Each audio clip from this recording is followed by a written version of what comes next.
آج کی اس ویڈیو میں ہم آپ کو دکھائیں گے کہ ماورا حسین کی ولیمے کی تصاویر اور ویڈیوز بھی منظر عام پر آ چکی ہیں، اور نو ڈاؤٹ کہ ولیمے پر بھی ماورا حسین بہت زیادہ خوبصورت نظر آ رہی تھی۔ ماورا نے ثابت کر دیا کہ اگر دلہن بہت زیادہ میک اپ نہ بھی کرے تو بھی خوبصورت لگ سکتی ہے۔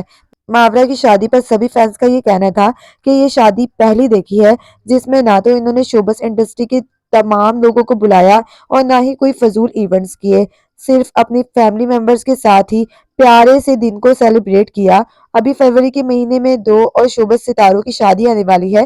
اگر آپ ان کے متعلق جاننا چاہتے ہیں تو چینل کو بھی سبسکرائب کر لیں۔ ماورا حسین نے اپنے بیسٹ فرینڈ امیر گیلانی سے شادی کی ہے، جو ان کے کلاس فیلو بھی تھے، اور دونوں نے LLB کی ڈگری حاصل کی ہے۔ دونوں کی اس جوڑی کو مداحوں کی جانب سے بھی بے حد پسند کیا جا رہا ہے، اور یہ 2025 کی سب سے زیادہ عالی شان شادی مانی جا رہی ہے۔ ماورا حسین اپنی بہن عروہ حسین کی طرح بہت زیادہ تیار نہیں ہوئی، انہوں نے صرف لائٹ میک اپ کیا، انہیں ہیوی میک اپ کے ساتھ دیکھا نہیں گیا، لیکن وہ بہت ہی زیادہ خوبصورت نظر آ رہی تھی۔ آپ ماورا حسین اور امیر گیلانی کی اس جوڑی کو 10 میں سے کتنے نمبر دیں گے، ہمیں کمنٹ سیکشن میں ضرور بتائیں۔